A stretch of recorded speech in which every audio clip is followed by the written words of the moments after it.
It's another day, another new year.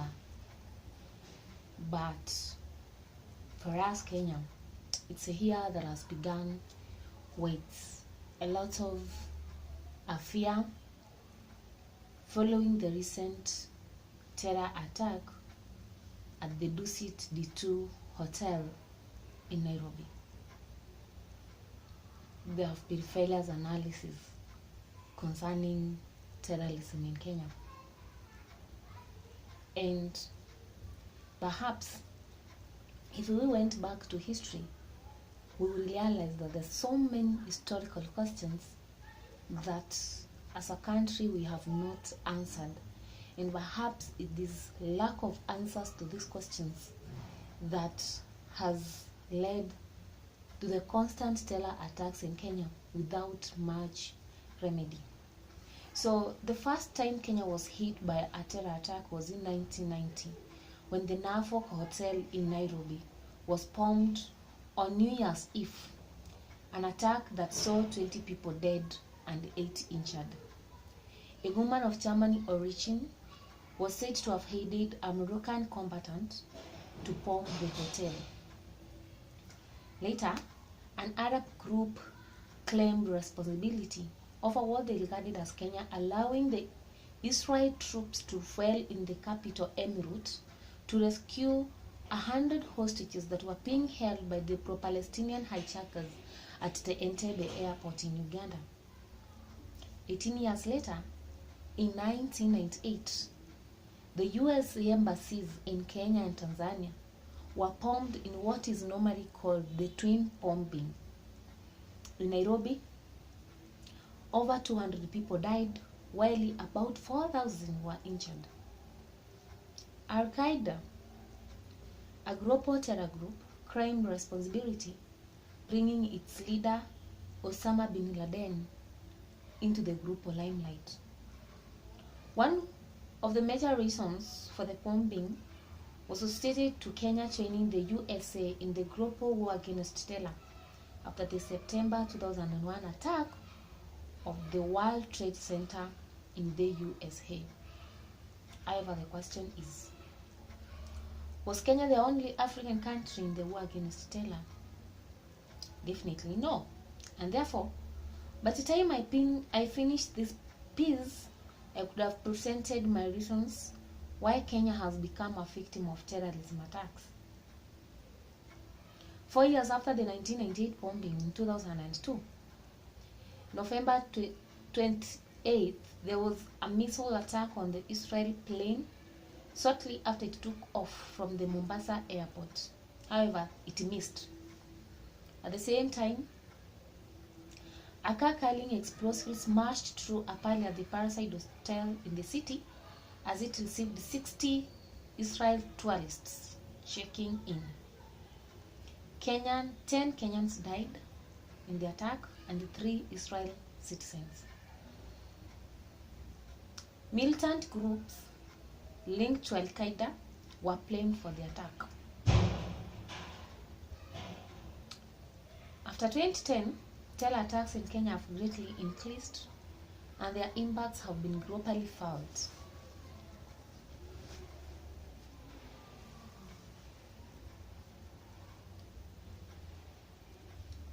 I may not highlight all the cases and incidents here,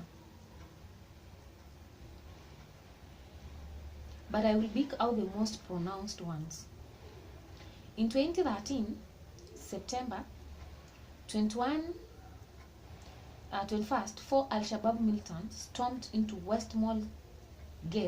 the Westgate Mall in Westlands and killed 67 people in a 4-day of siege. It was one of the poorly coordinated rescue missions in Kenyan history, where even the security forces were at loggerheads with one another. What followed were numerous police reforms and operations. Operation Linda Inchi saw many Muslim brothers and sisters in Islam facing the violence and brutality of Kenyan security officials. Was this operation necessary? Who said that Islam and terrorism are one entity? Can this be a possible gap that Kenya has failed to fill effectively. On 16 June 2004, at least 48 people were killed when suspected Al-Shabaab militants from Somalia stormed into a Kenyan coastal town and launched major assaults on a police station, hotels, and government offices. In April 2015, Kenyans woke up in another terror attack. This time round, it was in an institution of education. At least 147 students were killed in an assault by Al-Shabaab militants at Garissa University in the northeastern part of Kenya. Many regarded the attack as an inside job. The question is, who was responsible for the inside job? How effective are the security systems within our institutions, both private and public ones? Who was arrested? What happened to the victims? For sure, I also don't know. What I know is that 1 year later, the university was reopened and studies are ongoing as normal. In 15 January 2016, KDF soldiers in Somalia suffered their worst attack when an ambush on IT's camp in El Ade left more than 170 soldiers dead.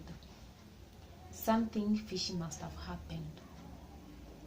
The Kenya Defense Forces in Somalia is in the country under AMISOM, that is the African Mission in Somalia. How comes then only KDF soldiers were in the camp? Where did their Somalia counterparts go? Is it that somebody is targeting Kenya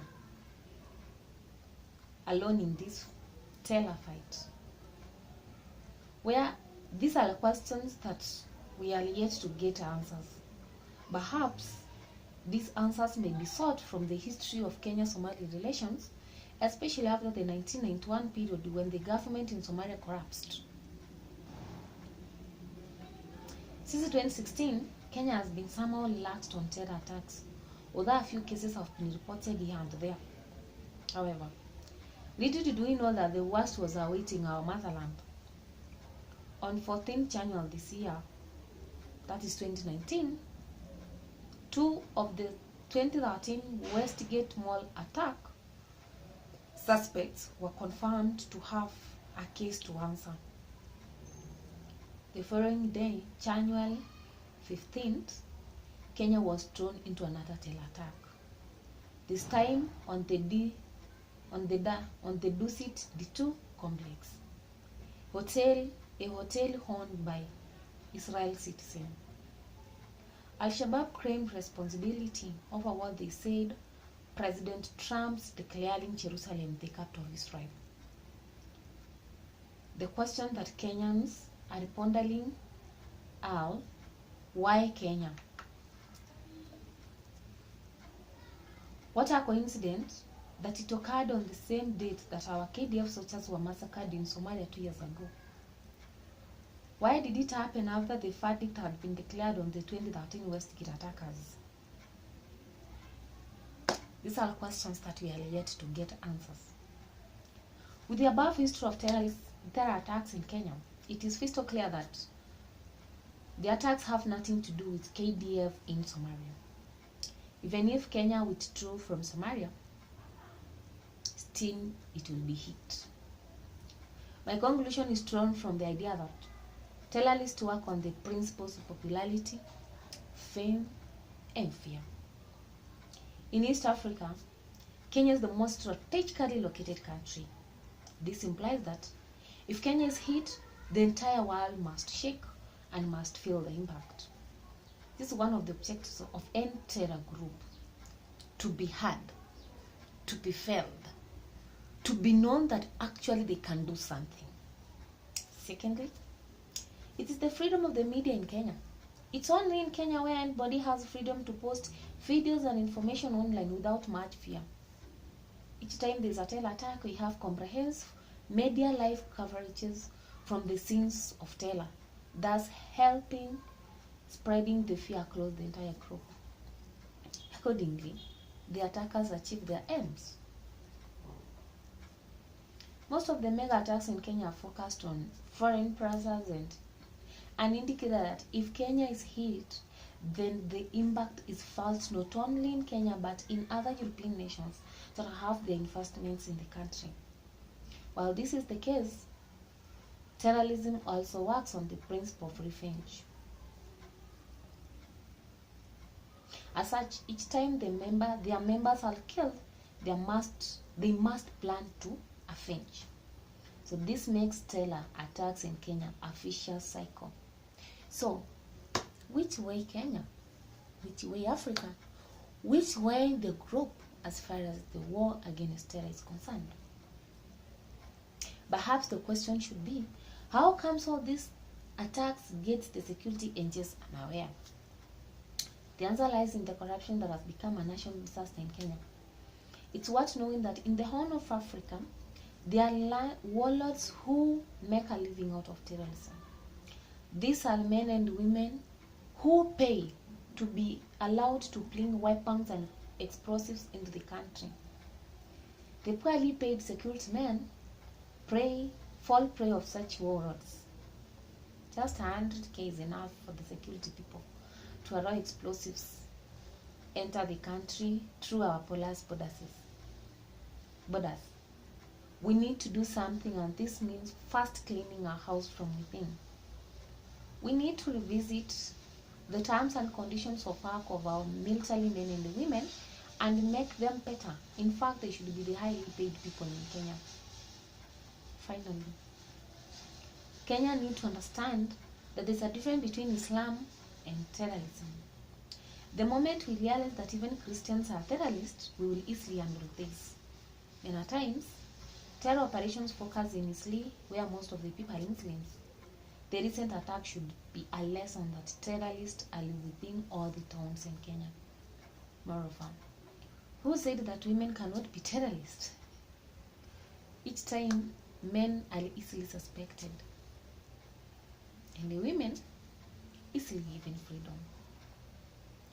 Several times, I have seen women pose as being pregnant, and thus give them a free entry into places without passing through the security detectives. Who does not know that pregnancy can be faked? Who said pregnant women are harmless? My master research taught me one thing. Women are playing big roles in terrorism and insecurity in Kenya, in East Africa, and even the entire group. And the idea this madness that the girl child is harmless ended, the better for us as a nation. So, security begins with me and you changing our mindset.